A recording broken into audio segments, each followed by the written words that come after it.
Oh, you know what? I forgot to actually boot up the... $89.99. Oh, I think we're That's a live. good price. Are you ready Holy to go? moly. Lewis, are you ready to go? Oh, great. Yeah. He's ready. No, I already went. Boom! And we're live. Hey, where is everybody? There's nobody here. We got It's the wrong Caveman. day. We got... Oh, that's right. We're doing it on a Wednesday. That's the problem. Oh, we got the big, absolutely juicy super chat from you-know-who. Caveman's eating TG already. Oh, that's where everyone is? What are you saying? It's Wednesday. All right, well, you know what? It doesn't matter. We're doing it anyway. We're doing it live. And most of the people that consume this show listen to it anyway. Isn't that crazy? The best part of it is watching it. I feel like it's way more fun to watch the show. Griffin's unsure. He's unsure. He's unconvinced. Well. Oh, yeah. Costco wants to know what's going on with this dishwasher. Oh, yay. Private I show. had a near disaster today, like at 2:00, like an hour and a half before, or no, just an hour before our call started. Like this guy from the electricity company shows up with this giant truck and he's like, "Oh yeah, we're going to be trimming some trees right in your driveway." Like, all right, Oh, great. how long is this going to be? I don't know. We'll see. We've got a cast iron pipe out here that we need to jackhammer. It's not going to be a problem. That's Ohio for you. So they're just like chucking branches in a tree chipper. They were like chainsawing some stuff. So Man. luckily that cleared out at like 2:30. Griffin, your audio seems to have just dropped a lot for some reason. All right. I'm sorry. I feel like I have to apologize to those of you watching. I feel like I just partook in a group hobo battle where I lost. Look at me. I haven't shaved in like a week. I didn't move my audio at all. It's still my. Now the it's same level. real hot. It just jumped it? up like 40%. Yeah. Okay. You Well, hear turning the it back down air again a little rattling bit. through your nose hairs. Is that better? It's the How's same. that? Oh, Tomas wants to hear the car story. We're going to do a off topic on Friday. It is actually going to come out on Friday. So we're going to release that one. It's going to come out on Friday. Maybe. Yeah, right. Yeah, I bet. I probably can't release that one on Friday because I still have one locked and loaded. Which every time I say I'm going to release it, Griffin's like, don't. It's Griffin's fault. Can't you schedule it? He said schedule it. Yeah. Release it on a Monday. Your idea is to schedule it. It's like, oh yeah, I'm going to release it like 30 minutes before we release the CultCast. Like, okay, well. I don't no one's appreciate gonna these listen to me. accusations. Yeah, you're right. The problem is Griffin makes too much sense. And then I just never do it. Debilitating condition. Okay. Well, tell you what. Let's go ahead and get gobblin on this show. We got a lot of gobbling to do. I'm so hungry. Ironically. Lewis is ready to gobble his lunch, so we need to get this thing. I think we should do this thing double time so I can get to lunch. Yeah, all right. We could try to talk double time the whole show. Let's see how that works. That'd be pretty fun to try. I don't know. I think that's great. Let's do it. Let's make it happen. All right. Let's see here. I can't gobble that fast. You have to vary your pitch and speed when you're a raconteur like me, Lewis. A raconteur. Okay? You wouldn't know of such things. Gerber claims to be a raconteur, and he doesn't do that. So. Well, is he a true raconteur?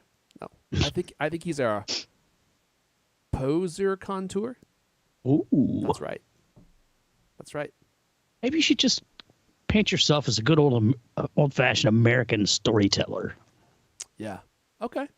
Raconteur. But raconteur sounds so much more fancy. It sounds like something that Johnny Depp would be or say. Oh yeah, for sure. I 100% promise you, Johnny Depp has said that about himself at some point in the last 10 I'm years. such a raconteur. And he uses like this, the back of his throat when he says it too, to like really get that French pronunciation. All right, look, this show's already gotten off topic and bad, so let's go ahead and get this thing rolling, and we'll get the show completed, which I know is everyone's favorite part. Fingers crossed. I just come here for the ending. All right. You know what, though? I just love that song. It is surprising. I would say 60% of the time, all of our audience comes in right as we're ending the show. It's just their favorite part. I don't know why. All right, let's do it. Speaking of a raconteur, I know someone who likes to tell stories. Oh, Mrs. D. Oh, yes, my dear. I do love telling stories about El Caney. Sensual stories with lovemaking. Mrs. D, no one wants to hear that story. True stories, my dear. Oh, they're true stories, Lewis. They're not even fiction. They're, oh, my. Mrs. D, you're grossing Lewis out, and he hates being grossed out before he eats his lunch. So if you don't mind, let's get this thing rolling. We have a lot to talk about. I'll get the music, and we'll get rolling in 3, 2. Hello, and welcome to the CultCast Fast 30 plus minute app conversation. You're going to hear all week long. I'm your host, Eric Elijah. Join me today. He's building an underground... Oh, wait, no. That's the wrong one. He's having the Cult of Mac writers prepare him a lovely Thanksgiving feast. They won't get to eat any of it at the table, but the day after, the bucket of delicious scraps will be emptied into their chow trough. He's the managing editor of Cult of Mac. Oh, Lewis Balls is here. Oh, it's so exciting. So exciting to be here. I'm good. I can talk. I can really hear the enthusiasm in your voice.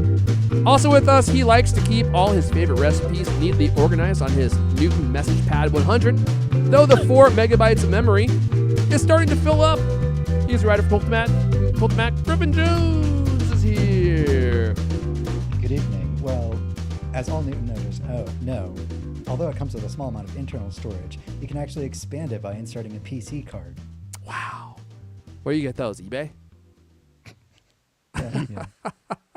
A handheld device with expandable storage that you can upgrade later whenever you feel like it. Imagine that. Yeah, but that would eat into TC's delicious gravy. And he doesn't like sharing his gravy. You would know that if you'd ever been invited to his Thanksgiving feast. And a very happy gobble gobble y'all to all of our longtime listeners who know what that means. And you'll know, Griffin, if you were there, that he makes a big, beautiful pot of gravy, and he's the only one that gets it. Everyone else has to eat their turkey dry, which I think is kind of mean. To have that big, beautiful cauldron of gravy that he custom made himself and not even share it, Lewis? And it keeps it hot, too, right? It's like bubbling gravy. He keeps it on a hot plate, yeah. But TC likes his gravy. He eats the entire thing. There's no gravy left at the end of the dinner. You all know that TC likes his gravy. If you don't believe me, just try to... favorite Thanksgiving side dishes are? I guarantee you he loves Brussels sprouts. Yeah. I mean, look at that guy's physique. He probably has a 6-pack. No joke. I would be surprised. Brussels sprouts? Well, Brussels sprouts help you get to the 6-pack, Lewis. He could probably be like a fitness trainer. No kidding. I mean, the guy gets up at 3 a.m. to go work out. You don't have that level of dedication and don't have like an 8-pack. All right, look.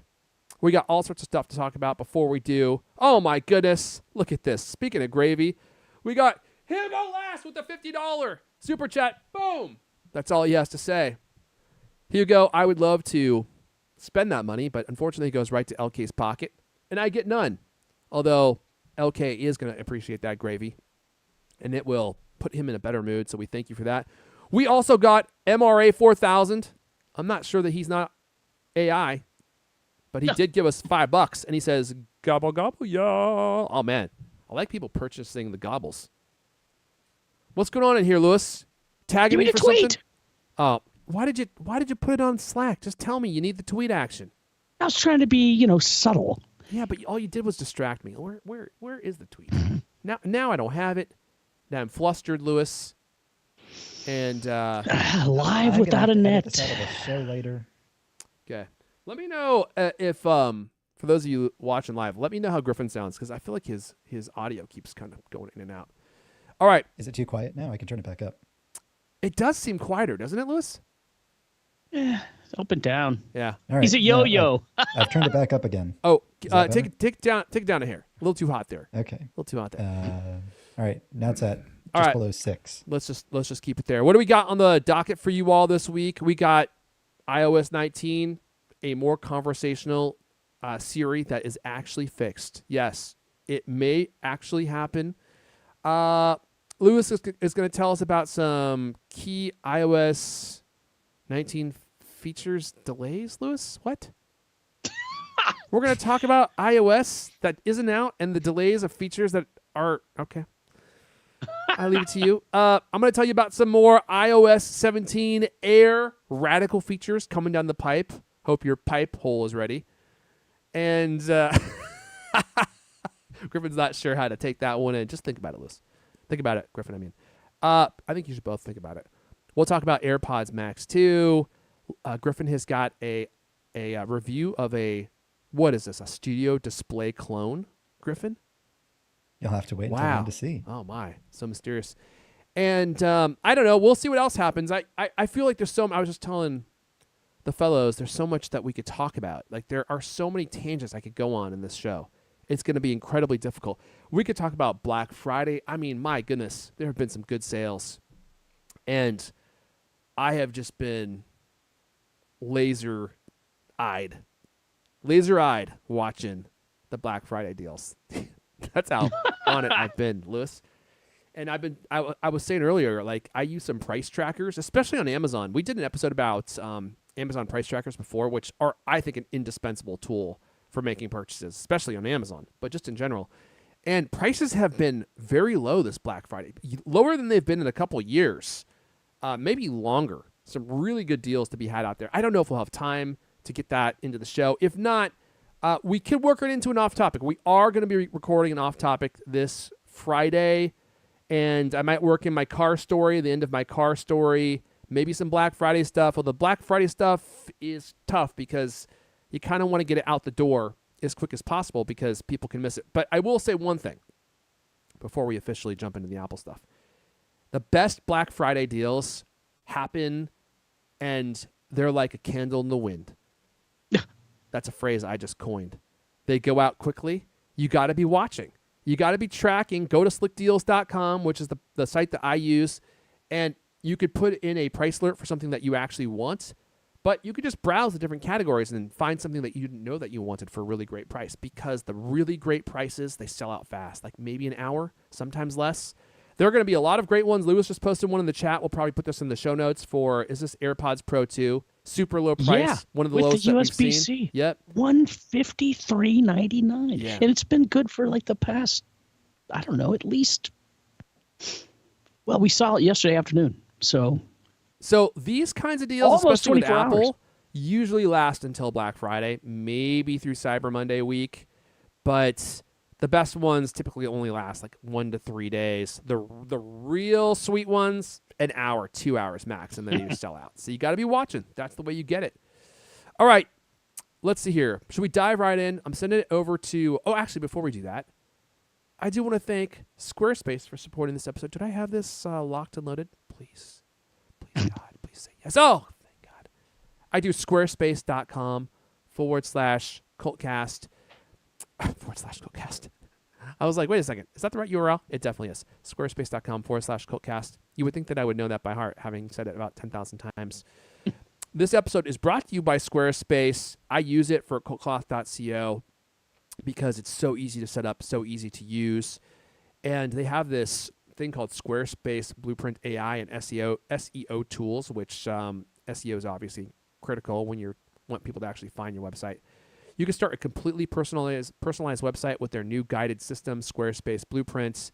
Choose from professionally curated layouts and styling options to build a unique online presence from the ground up in mere moments, I would add.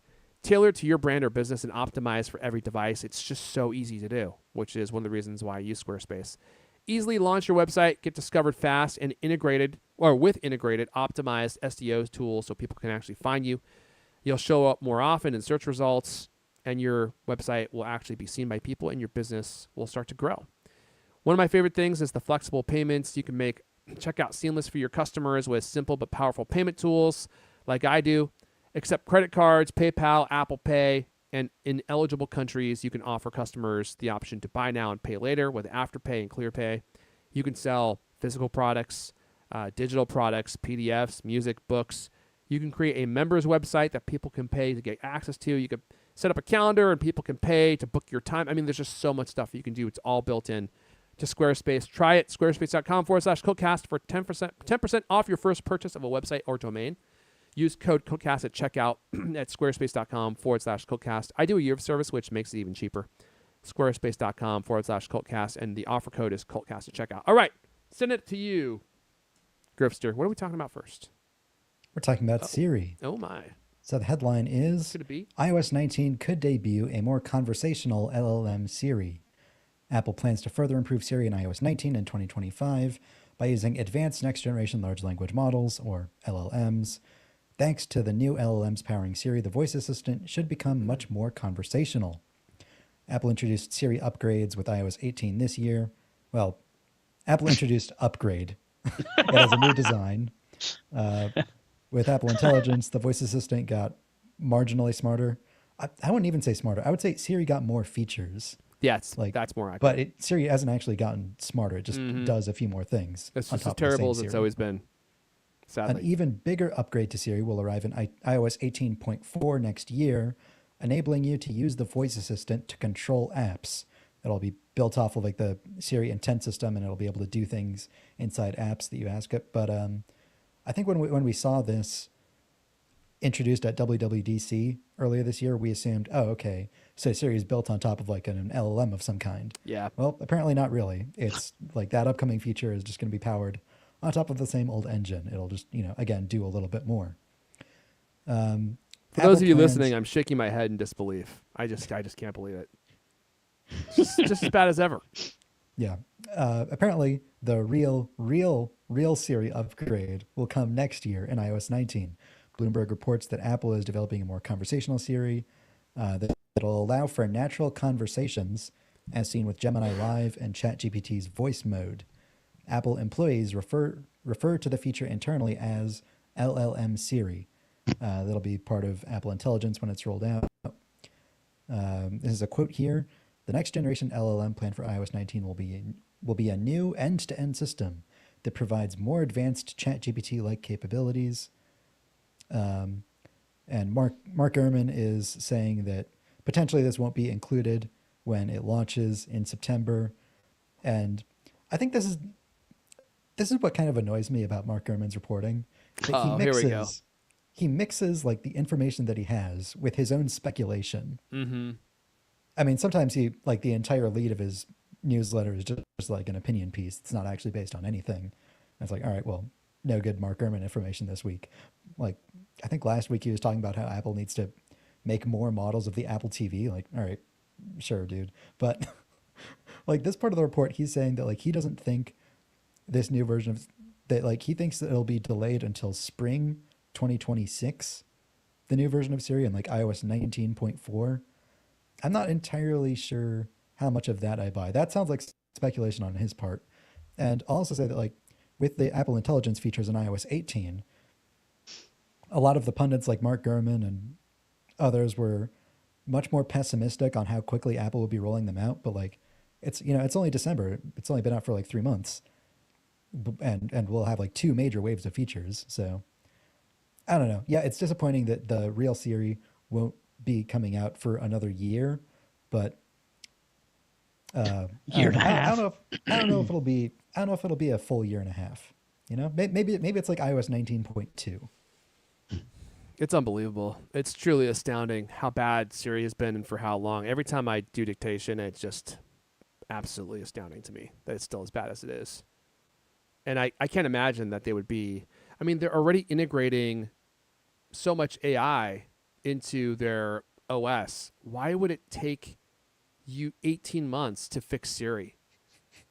I just don't get it. I don't, because all of these models already exist. It seems like you could just switch your technology from whatever they use now to an LLM for dictation and understanding and stuff, and you would be good to go. I'm clearly not an Apple engineer, so there's probably a lot more to it than that. But 18 months, that's a long time to fix a problem that's been going on for 10 years.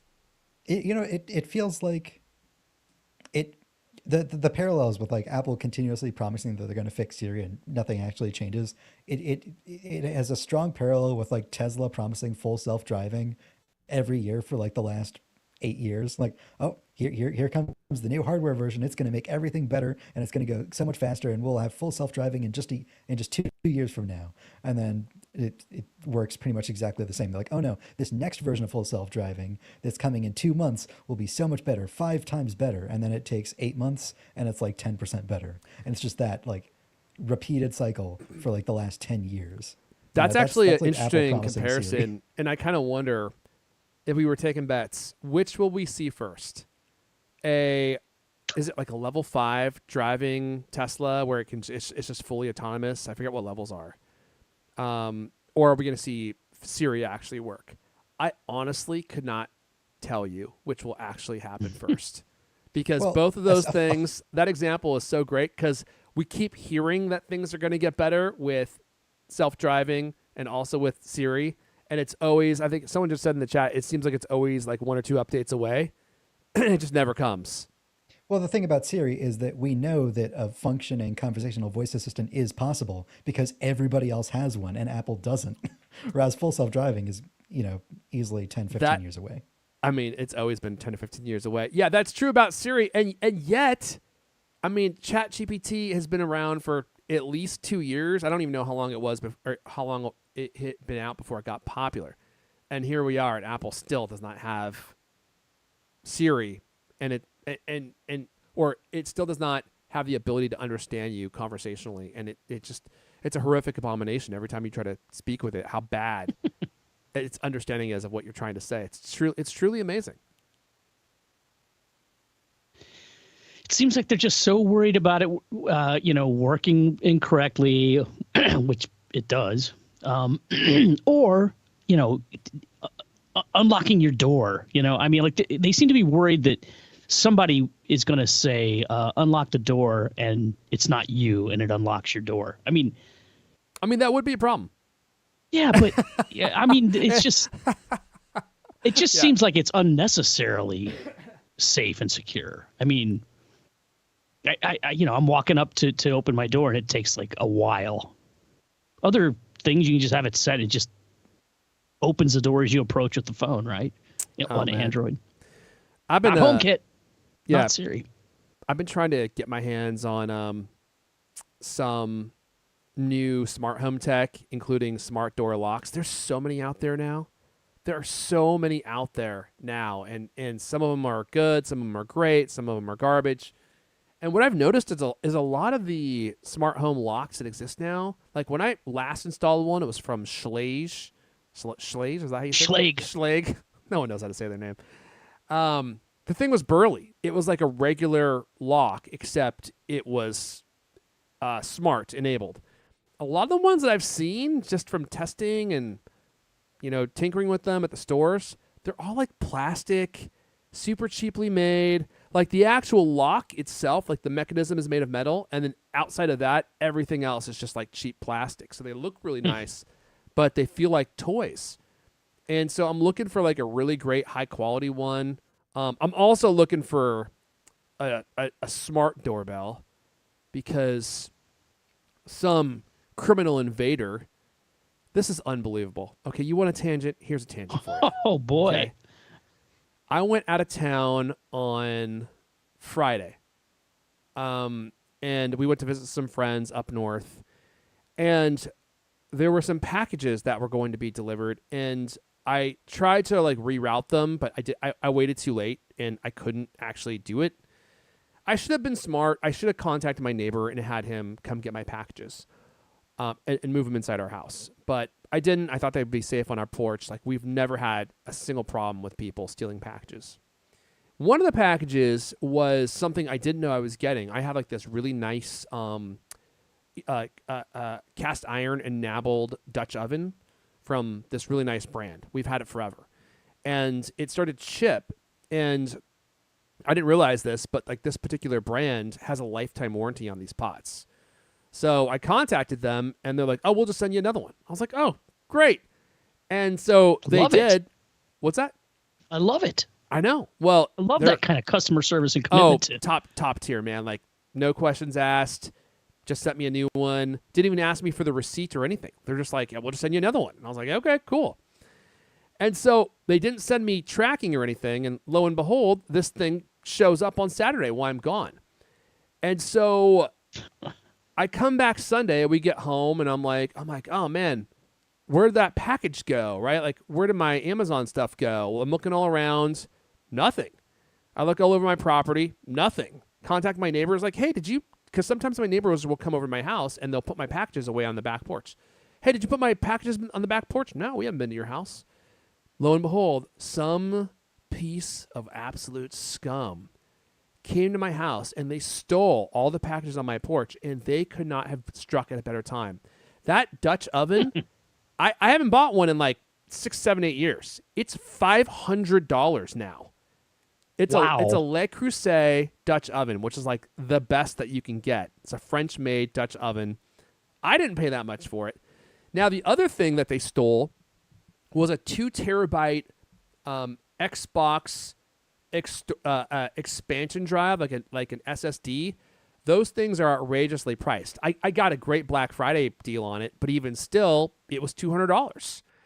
And so they made away, and my wife had some packages there, so they made off with like $700-800 worth of stuff. And we have no video footage of my front door at all, because I've never even thought to install a camera out there. I was like, why would I? And now I get it. It's like, oh, the doorbell camera isn't just for people who ring your doorbell, because no one ever rings my doorbell. It just monitors your front door. If anyone gets close, it starts recording. And so I love having that.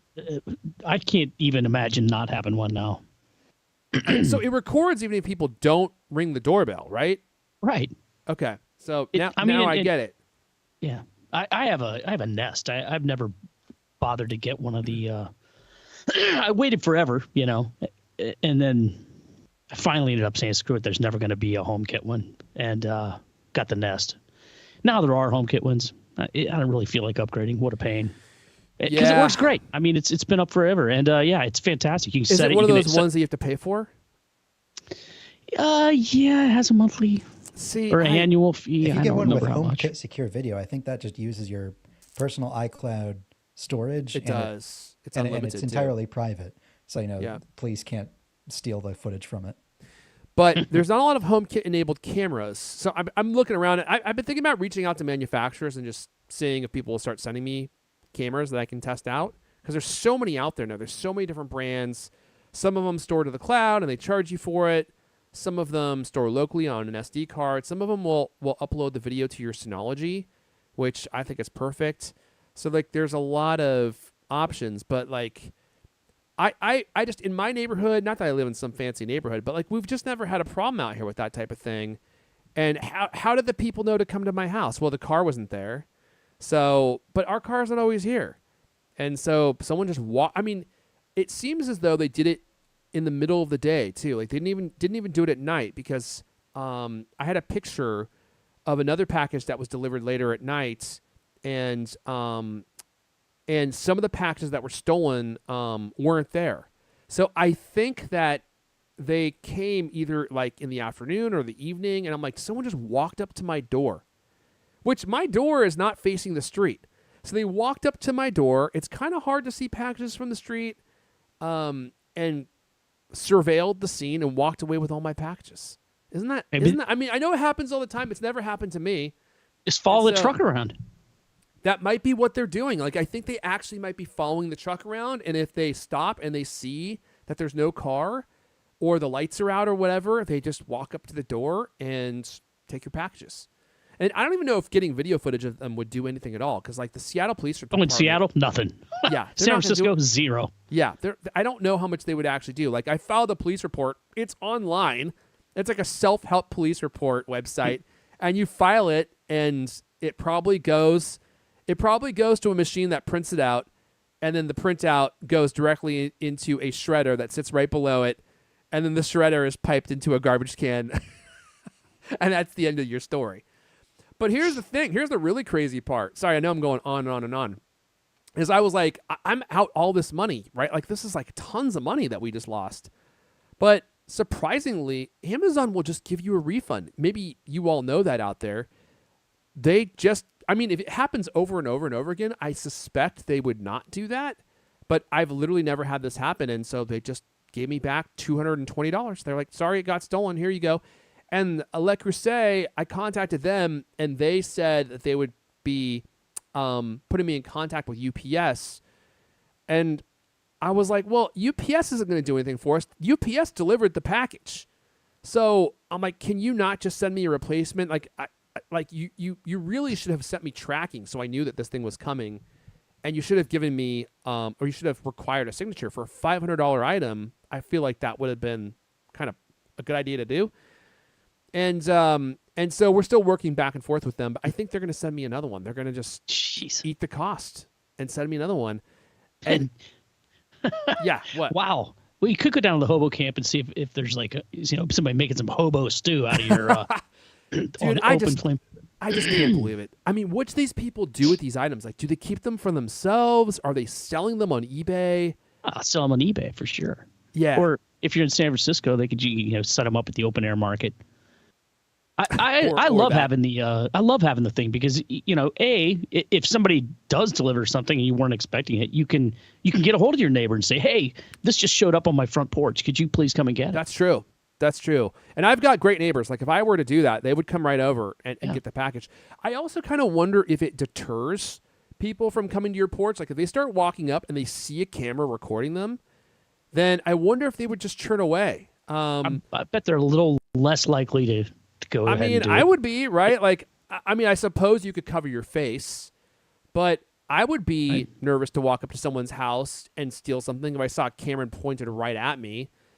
Especially if you got the alert, you're driving down the road, you get the alert, hey, somebody's on the front porch, you look at it and you say, oh my God, that's not hey, you could just say through the phone, through the app, hey, get away from my porch. Get away from my porch, you scumbag. Yeah. Or I could release the 10 hounds. seconds to comply. I mean, I have one of those robotic dogs with 2 mini turrets charging my backyard. It just sits there. But I don't know when to deploy it. I don't have the technology to auto-deploy. And you don't want there being any false... It doesn't have 24-hour batteries, so you got to, use it wisely. You got 20 minutes of turret action before that thing's just dead. So you got to be careful. So I don't know. Like, I don't know what to do, but I realized I need to do something. I need to get some serious security protocols going on the front of my house. If you make it into the backyard, the auto turret's engaged, the robotic dog comes after you. I mean, you're not making it to the Cult Command Center. That's for sure. And it's always been my focus. I was like, I got to make sure the back of my property is secure. But for some reason, I never really thought about the front of the property because people are coming and going on the front of your property all the time. And so I guess I just was like, well, who would be stupid enough to walk up to my front door and do something? But they do now, man. Like, it's just crazy how brazen some of these people are. It's unreal. And I mean, and just think of the hall. Like if you drove into like a higher end middle class area, right, where there's people who work in tech, and just stole packages from people that weren't home, you could easily get out with, I'm going to guess, $1,000 worth of stuff. And you know that the police not bad for a day's work. I mean, it's not bad. A day's work, you might only have to work for 2 hours. And I mean, I kind of encountered like these car thieves. They weren't stealing cars. They were breaking into cars and stealing stuff. And they were going up and down my neighborhood for hours, just driving around, breaking into cars. And they were driving a stolen vehicle, so even if you got pictures of the license plate, it would do nothing for you. And I finally got a hold of the police, and they actually showed up because I had just seen them break into a car, and so I called the police, and they actually came, and they said, yeah, we've been tracking these guys all day. They've been driving all around Seattle for the entire day. The entire day they've been driving around Seattle, breaking into cars. And did you say, why haven't you collared them? He was just like, oh, yeah, they're driving a stolen car. What are you going to do? I don't know. Shoot out the tires? Well, here's the thing. I mean, the police actually did try to do something. They showed up, right?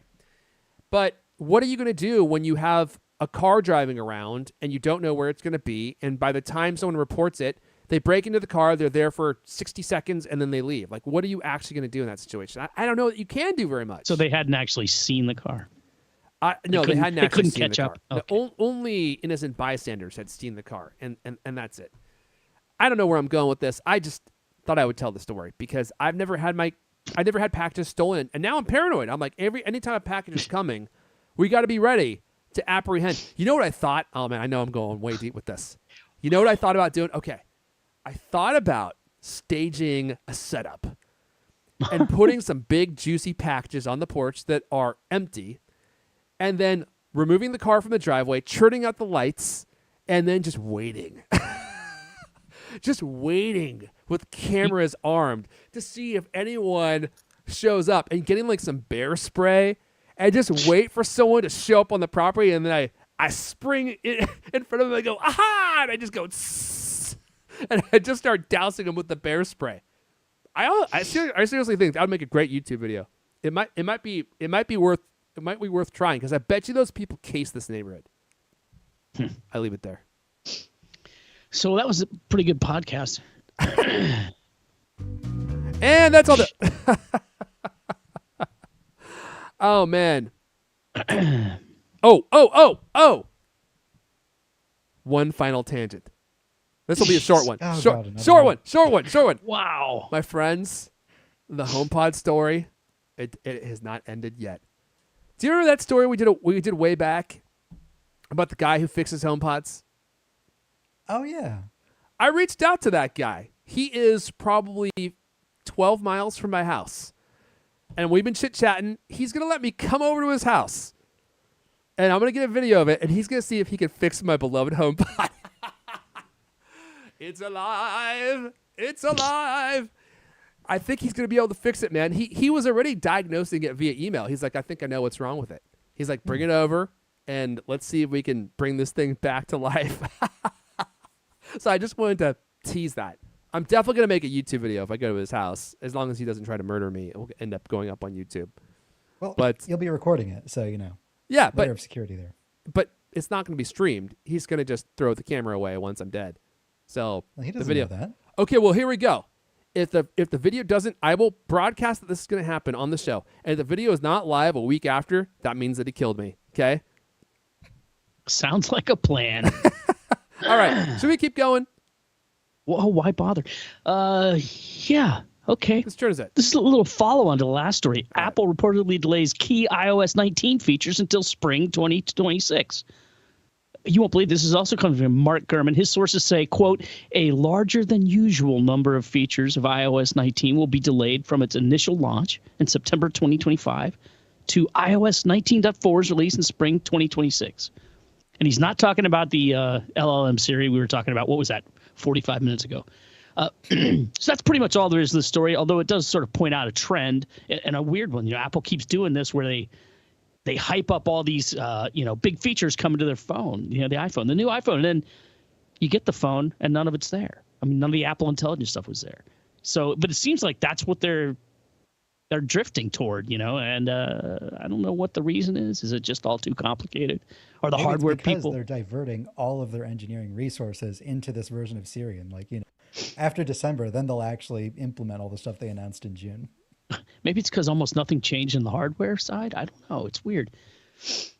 Although they had a lot of this year's phone was pretty different, especially the regular phones. So anyway, there's nothing else to say about that. I mean, All right. Our story has like the long history of what happened this year, but we all know we're still waiting on stuff that's coming in iOS 18.4. That's when the smarter but not actually smart Siri arrives. All right, well then let's move on to the iPhone 17 Air Slim. Apparently even thinner than initially rumored. How thin could it be? Maybe the size of a credit card, Lewis. Or maybe not. I just made that up. So it's probably not going to be that. In any case, let's see. What do we got here? We got some new intel coming from The Information, who I believe has been very accurate in the past. In fact, when Alex E. Heath worked for them, I shudder to mention that name here on the show. I think they broke the story on the Vision Pro like years before it came out. He even had like sketches of it. Remember that? Yeah, those sketches that looked like, frog goggles or something. That was Yeah. the weirdest sketch, and it turned out to be uncannily 100%. accurate. It was like 100% right. It's I actually hate just to a admit weird looking product. that much is true. Let's see here. Apparently, some of the design prototypes of the upcoming slim iPhone measure between 5 and 6 millimeters. This indicates the possibility of the iPhone 17 being even slimmer than what we currently previously talked about, 6 millimeters. Due to the slim design, the current prototypes lack a physical SIM card slot. Current international models of the iPhone still have that SIM card slot. The space constraint is also reportedly forcing Apple to include only one speaker positioned in the earpiece at the top. Oh, that's going to be a no from me, dog. I use those speakers all the time. I keep it in my back pocket when I go on walks, and I crank it up to max so I can hear myself listen to stuff. Although sometimes I use my AirPods, so maybe that's not the biggest deal breaker. As previously rumored, I almost said ruined. That's a Freudian slip. The phone will only house one rear camera located in the center. Due to the thin design, the battery capacity will also be smaller than usual. Oh, no. I got a bad feeling about this. Interestingly, the report says The iPhone 17 Air will not support 5G millimeter wave. The company seemingly plans to use its own in-house 5G chipsets, which will be more power efficient than Qualcomm's. It may not support data speeds as fast as other iPhones. That's what I'm saying, man. This is not a premium phone. There's no way this is a premium phone. How could it be? This is like, it sounds to me like it's like a fancier version of like the iPhone SE. Maybe even the iPhone SE. I don't know. Reportedly, Apple's trialing the production of the iPhone 17 Air with Foxconn in China, but they are struggling to fit so many components into such a slim frame. It's amazing, man. I mean, I took apart my iPhone 15 Pro Max. Let me tell you, not a lot of space in that thing, Lewis. Not a lot of space. I mean, the engineers are working with like, probably like fractions of millimeters when they're moving stuff around. That thing's packed in pretty tight, Lewis. Packed in pretty tight. And to make it even smaller and even thinner, they're going to have to pull some stuff out. I think it's kind of exciting, Yeah. For all the people who've been complaining that every iPhone, every year after year is exactly the same. When are they going to change something? When's it going to be different? Well, here they are. They have space to make 4 phones a year. They've always kind of struggled to make a compelling 4th phone. Well, now they're just trying something completely different. What happens if we try to make a phone as thin as possible? I don't know. Maybe it'll be really cool. I think it's exciting. And you know what? If you don't like it, you still have the 3 other phones. You can buy the regular iPhone 17, the iPhone 17 Pro, the iPhone 17 Pro Max. That will be kind of like this year's iPhones, except 1 year better. They're trying something different. I think that's great. I'm excited for it. I was going to say the exact same thing. Every year, same old thing. It's true. Same old phone, same old phone, same old phone. So now they try something new. Let's see. Maybe it'll be great. I don't get why people are complaining about it. You haven't even seen it yet. Maybe it just looks really awesome. We have this render at the top of our post that like somebody made. It's all right. At least now we have. It looks like a Google Pixel with the it. Apple logo on it. Yeah. Yeah, you know what? I totally agree. Let me just get my word in here, Lewis. Yeah, I think it's exciting that I barely spoke all show, Lewis. I think it's exciting that Apple's trying to mix it up a little bit, do something new, create a new product category. And if my commentary has been misconstrued as complaining, I am disavowing those complaints because I want to see Apple try new stuff. And we're always on here complaining they don't try new stuff and that they don't have new colors. And then they do something and we start complaining about it. And by we, I mean mostly me. And I'm going to change my ways. I'm turning over a new leaf. Griffin, you've inspired me. I want to see what they do. And maybe it'll be great. The only reason I complain is because when I start hearing thin, I start thinking MacBook Pro when they're just making it thinner and thinner and thinner, removing ports, reducing battery life. And I'm like, Apple, that's not the new that we were talking about. Like we still need it to be good.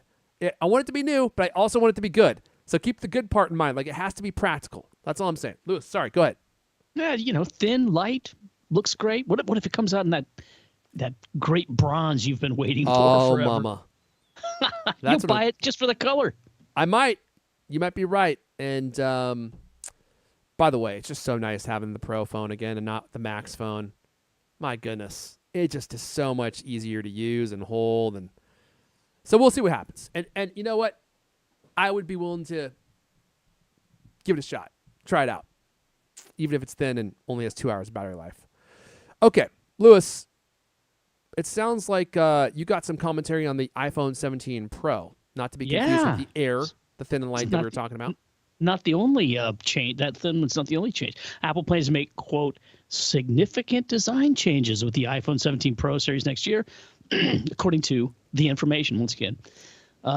Good God, what happened to my voice? Same thing's happening to me, dude. Same thing. I don't know if it's allergies or I'm coming off of this cold, which took forever. Just awesome. Been coughing for months now.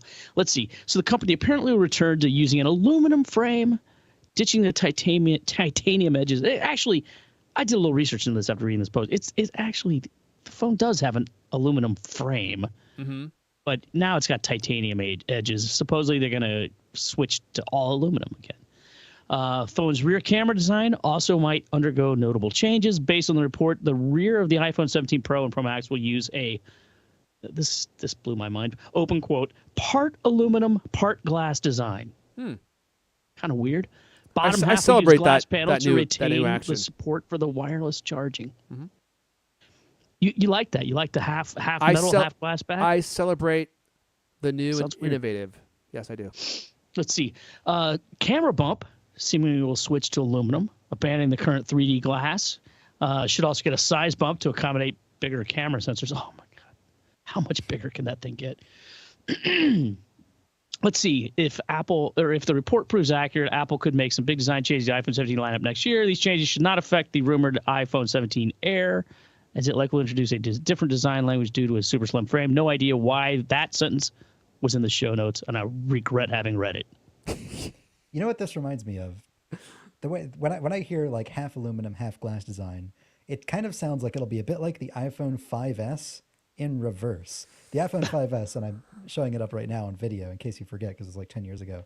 It had like glass on like the top and bottom and little strips, and then aluminum in the middle. This sounds like it'll like reverse that. So it'll have like, aluminum on top and then like a glass back. So strictly for the wireless charging. Yeah, weird. Wouldn't it be interesting if like the whole back, maybe the whole back of it is aluminum, and then it just has like a glass circle, like over the magnets. That might actually look really cool. Yeah. Expose those magnets. Well, because everybody loves the look of the Apple Clear case. How it has those exposed magnets. People definitely won't make fun of that. I don't think so. I was talking when I was editing this thing. I talked to Rajesh, who wrote it, because I didn't actually see the source material, and I was confused. Like half glass, half metal. He's like, yeah, the back of the thing, and he says it's like early Google Pixel phones, which I don't stay on top of Google Pixel phones, but. Well, you ask me if you have any questions, Lewis. I'll tell you all about them. Do they still break all the time, constantly? I mean, that's a given. It's a pixel, it's a Pixel phone. I mean, that's a feature, not a bug. Jeez. It's called Upgrade Pixel Max. It's like when you get it, it's your indication that it's time to upgrade to the newest technology. Okay. That's built in. Yeah.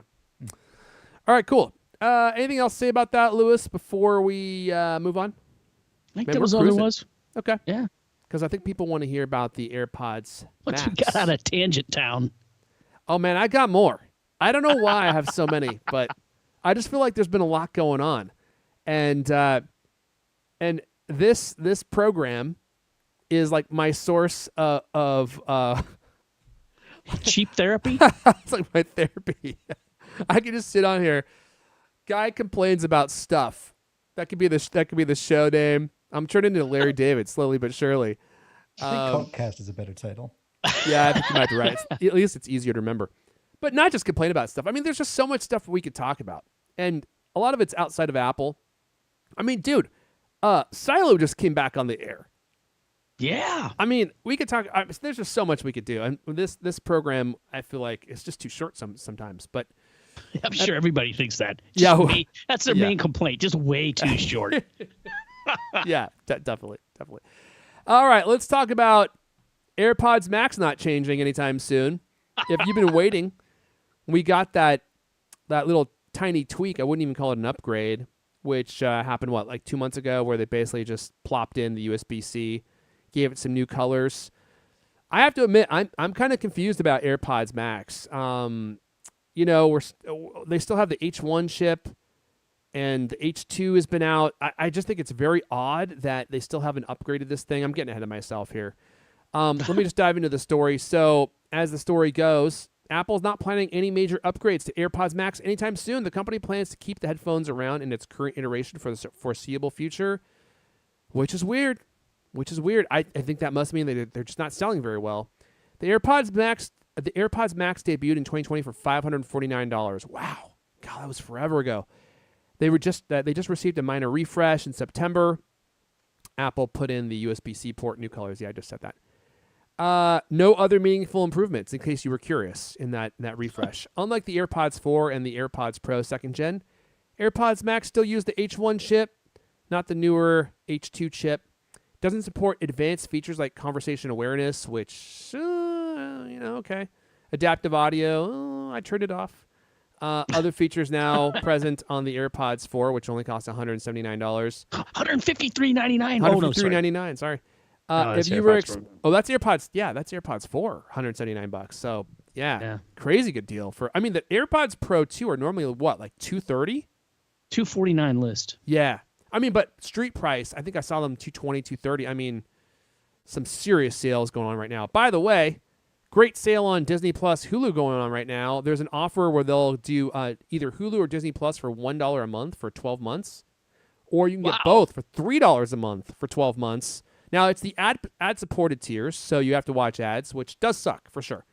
But, I mean, if you don't have it, or you have not been a subscriber for at least 1 month, you can get that promotion. Now, what I just did is I just canceled my account, started a new account, and got the promotion for $3 a month for 12 months. So just be aware that offer is currently going on.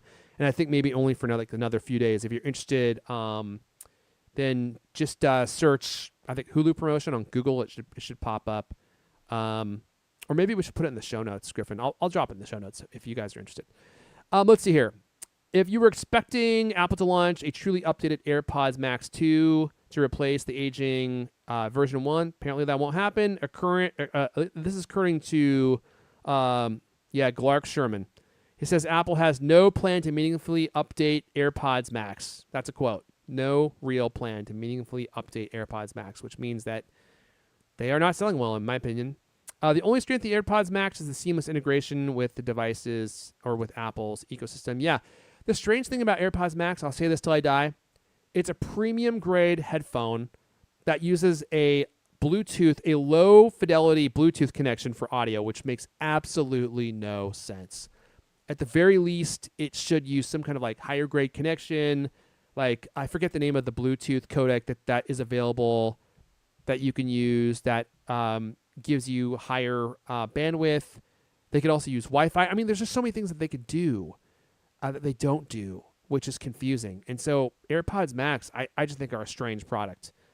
They are premium grade quality-wise, but not premium grade sound-wise, unless you use Apple Music, which has a higher-end codec.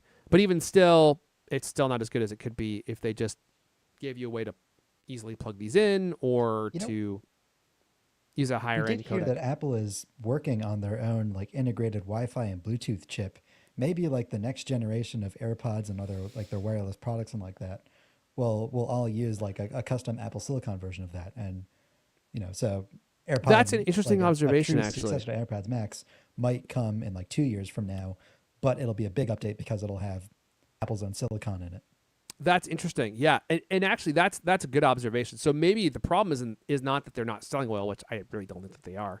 Maybe the problem is that they're trying to upgrade it in a meaningful way, but they can't do it yet. They're waiting for some kind of technology to be created that they're working on that are going to go into these for that really high-end audio. I don't think that actually makes more sense because I don't think Apple's giving up on high-end audio. They seem to be going all in on high-end audio. I mean, they bought that classical music site, and I think they want to be involved in high-end or higher-end audio in some way, but then they also nerfed the HomePod, so I don't know. I can't wait to get my HomePod fixed. It's a dangerous thing to hope for, hoping that, the updates aren't coming because it's going to be a really great update when it comes. Yeah. It's a dangerous thing because then you end up paying $200 for a keyboard, mouse, and trackpad that are all exactly the same as I had in the last 15 years. So there you go. Don't keep your hopes up for AirPods Pro Max. Not that you were, because they seem like they're kind of becoming an obsolete product. But who knows? Jeez. Okay, Griffin.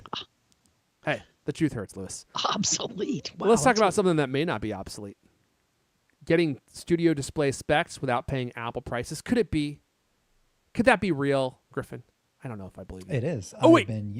Hold on a second. Before we dive in, I completely forgot to plug CultCloth. So let me just do that real fast. CultCloth.co if you want to keep all your Apple products, your glasses, your lenses, your cameras sparkling clean. I could go on and on and on and on. I won't make you endure that yet again, but I will invite you to go to CultCloth.co.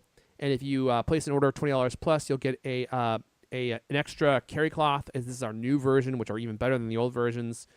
And you'll just be delighted. I use them all the time, and nothing works better at keeping your technology sparkling clean, in great shape.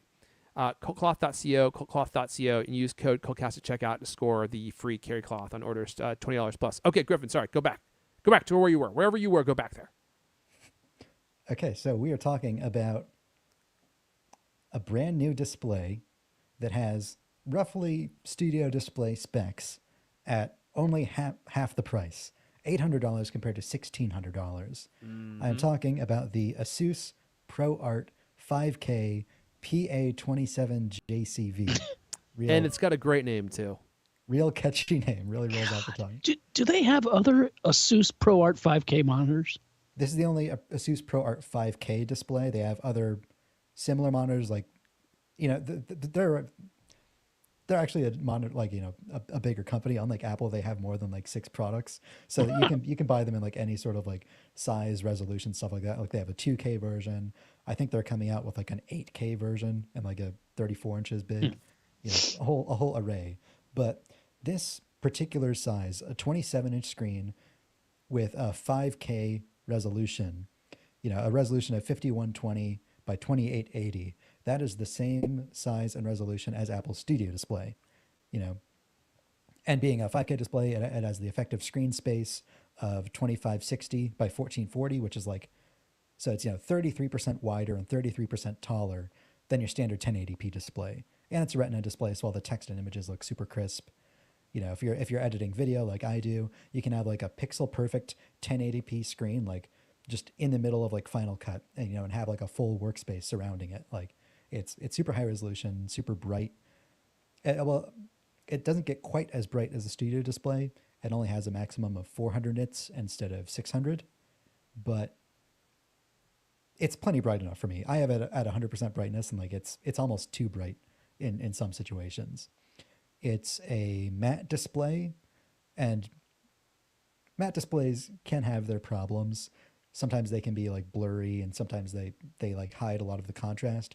They have like this special Lux pixel coating that they say helps reduce that. And I've tested it. Like I put it in direct path of like a sunbeam of light, and it does a pretty good job of hiding it and like masking the reflections and stuff like that. Like there are absolutely no reflections. Like I wave my hand right in front of it. I can't see it in the monitor reflected at all, really. The downside, though, I mean, if you're spending half as much as money on a monitor, the savings have to come from somewhere. And the first thing you notice is that it's a pretty cheap plastic construction. I mean, it looks like a monitor from like 1995.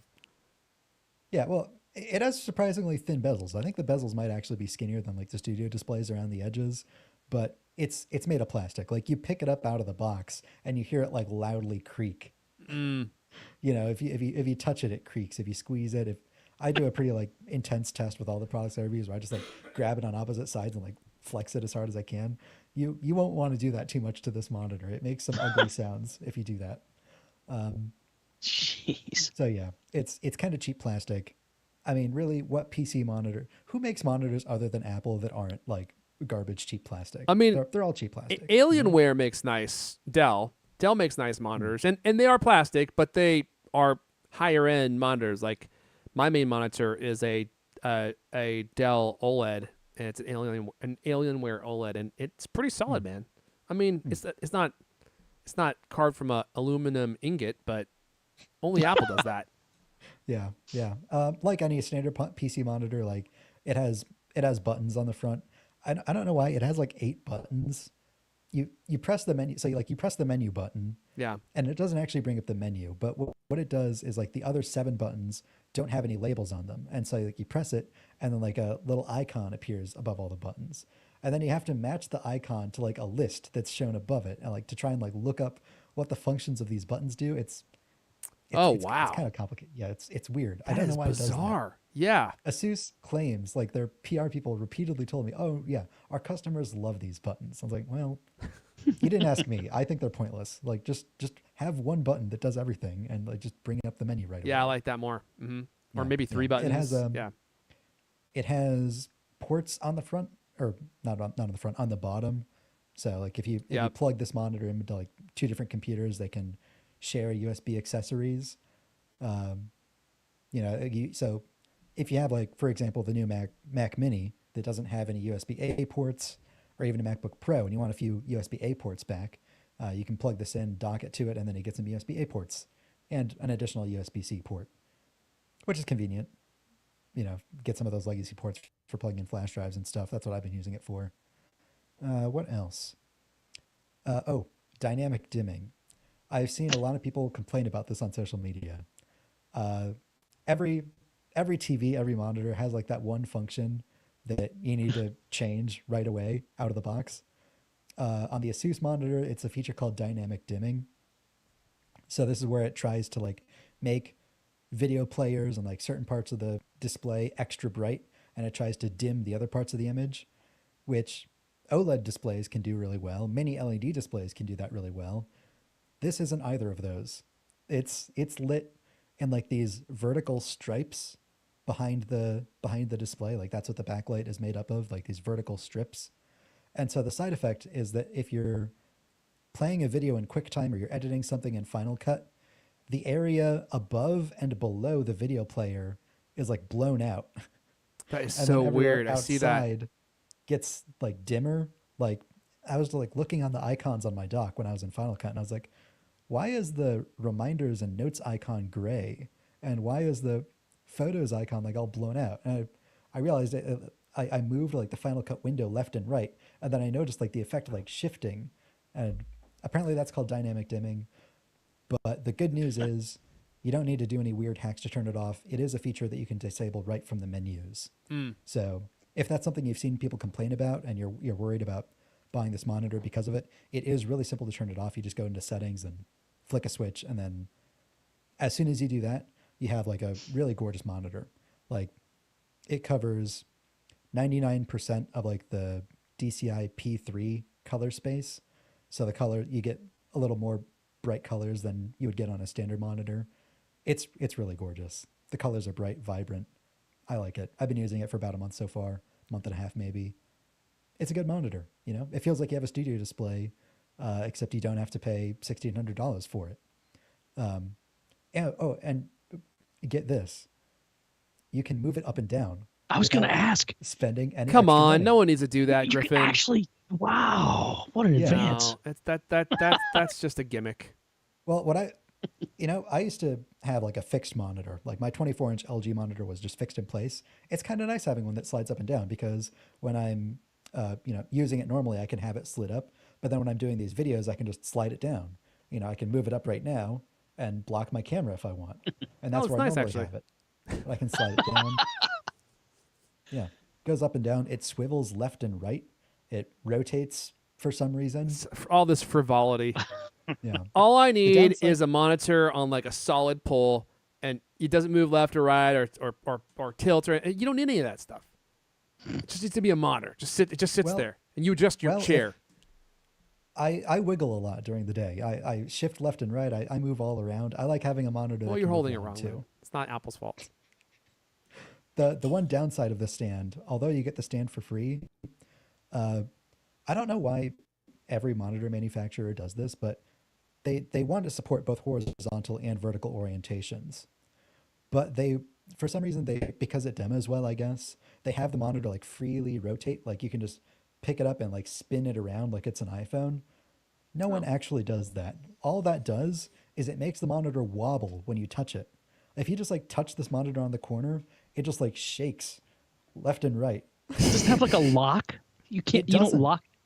It doesn't. What I the? don't know why.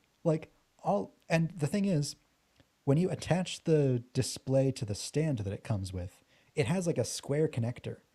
So look, I'm not an engineer. I'm not a mechanical engineer, but I'm just saying, like, why don't you just have like the little square thing that it attaches to, like designed so that you can attach it like either this way or this way, like 0 or 90 degrees. Have a plug that can go straight on or at 90 degrees, and then it wouldn't wobble so much, because then you wouldn't need it to rotate. I don't know. That's a little quibble, but I understand that's common to a lot of monitors. I don't entirely understand why Or they could just make it like harder to rotate, like put more force on it or more resistance. I don't know. It is But really nice having a interesting. high-resolution monitor. Oh, sorry. Go ahead. I didn't mean to cut you off there, Griffin. What were you saying? It's just the conclusion. Yeah, it is nice getting like the display itself is really nice. You're buying it for the panel. That's and it. You kind of feel like you get a studio display for half the price. Yeah, and that's all I was going to add. Just color commentary. It is interesting. Like they're going to get like their main focus obviously is give you the best picture that they can get in this price point, right? And it is interesting to see what compromises they had to make in order to give you that feature, but pare down the cost of the rest of the monitor so that they could meet that price. And when you use the studio display, it's like oh, like, God, this thing is expensive, but boy, is it nice. Like it just doesn't have any compromises really. Well, that's actually not true. I think the fact that it doesn't have like local array dimming or any dimming at all, it's just like it's either on or it's off from a lighting perspective. I think it's kind of absurd for the price of the monitor itself, especially considering that the Apple Studio Display, well, I guess it's a 5K monitor, which is kind of a unique feature, but like I'm using this Alienware QD OLED monitor. It's not 4K. It's like widescreen. Forget the actual dimensions. Maybe it's 1440p, but widescreen. Absolutely impeccable, gorgeous image, 34 inches, and it was only like $700. And it's like, dude, it's such a beautiful display, and it's so nice. The case is nice. The buttons are beautiful. The picture is absolutely beautiful. And then Apple's charging $1,200 for a really nice monitor body. And the monitor itself, or the actual display, it is good. It's really good. It's 5K. But pixel to pixel, like I don't think it's actually as good as like the Alienware is, because it's not self-illuminating like the Alienware is. So it's just an odd product. And we talked about this previously. I think that it's really good for people who want to have visual consistency across their devices. Like if you make something on an iPhone, it's going to look the same on the studio display. It's going to look the same on the MacBook Pro as on the iPads. Like, it's going to look great on all Apple devices, which that in and of itself is worth something. It may not be something that you need if you're a YouTuber, but if you're a designer, if you're in a design firm and you need to have visual consistency across all these displays, that actually might be worth something. But it is an oddball product. Like sometimes I've thought about selling it because I'm like, God, it's so expensive. It's $1,200 and it's only 27 inches. But then I start using it and I'm like, oh yeah, it's beautiful. It's $1,600. Well, it's on sale all the time now. So I'm Okay. talking street price. Like I routinely see it go down to $1,200, $1,300. But yeah, you're right. Full price from Apple. It's $1,600, which it's bonkers at $1,600. I mean, I would never spend $1,600 to get this monitor plus tax. It's like almost $1,800. I would never spend that much on the monitor, especially now. You already did once, didn't you? Well, I got a discount on it, so Oh, no. true. Yeah, I'm not sure I would have. This one's $800. I also heard about a new monitor from BenQ coming out that's also 27-inch, also 5K, I think same resolution, but it has a higher frame rate. This one matches the studio display at 60 hertz. I think the BenQ monitor goes to 144. Wow. I think it actually has At 5K? Yeah. That is bonkers. Yeah. I don't think it's out yet. I tried reaching out to their press. They haven't got back to me. If anybody knows anybody who works at BenQ or has any connections, You should reach out to them. Too. BenQ makes great monitors, and I think they're one of the only companies that make monitors that are commonly used in the design space and actually spec to spec may be able to match Apple in a lot of regards. Maybe not all, but you should definitely see if you could review some of their stuff. That would be interesting. Before we wrap up, we got Hercule Pierogi. I'm not sure if that's his real name, but now he's making me hungry. With the $4.99 super chat, the first one ever. I'm looking at his avatar, and it looks scary. He looks completely insane. I hope that's not really you, Hercule. And if it is, you need to add an S. Hercule? We need the S at the end, right? Hercule. Oh, maybe it's Hercule. Pierogi. All right, look. Is that it? Should I press the music? Might I as think well. so. I don't could know. do I it. mean, I could I do could another wait hour on hours before eating lunch. I was gonna say I could do a whole nother hour on Black Friday deals. The one last one I'll mention is, and it's over now. Well, why even mention it? Well, just to motivate people to keep an eye out. Amazon was selling the Apple Watch SE version 2 for $150 for one day only. And so that's what I mean. I don't want to keep plugging Slick Deals. They're not paying me, but it is a great site to keep track of popular deals. In fact, I don't know of a better one because they're coming in hot and heavy. I've already purchased a bunch of stuff. I don't have time to talk about all of it here. Maybe we're working into the upcoming off topic, but we're going to go ahead and wrap it up there. That's all the CultCast we have for you guys this week. But you know what? The party continues. Me and Lewis are on the all-new X. I'm at Airfon ERF Win. Lewis is at Lewis Wallace. Griffin, he's ready for a one-on-one candlelight conversation with you. He's over on Mastodon. Just search D. Griffin Jones. You'll find him. That'll be him. He's the only one there as far as we know. And one of the only people there as well, even without his name. But you could also come hang out with us in the very exclusive Cult Club. Support.thecultcast.com, support.thecultcast.com. Cult of 9 to 5 macrumors.com. If you want to fork it over, we would definitely appreciate it. Help support the future of the show. Hope you all have a wonderful Thanksgiving, a very, very merry gobble gobble, y'all, to all of you listening. Just remember, TC doesn't share the gravy, and neither does Lewis. He eats it all for himself, and the Cult of Mac writers have to eat the slop dry. This has been the CultCast, the best 30-plus minute Apple conversation you're going to hear all week long. New episodes of the CultCast come out every Thursday night. I want to thank everyone for listening, and we'll see you guys next time. Should I do another one just for good measure? All right, fine. Double down. Gobble gobble. The double gobble. Actually, this might be a triple because I did one earlier. Gobble gobble, y'all. Oh man, I can't wait to see that spread again. Did I tell you he invited me? Did I mention it? I'm gonna be there. Me, Eddie Q. Bring your own gravy. BYOG. Yep. TC keeps the gravy for himself. All right, everyone. Happy holidays.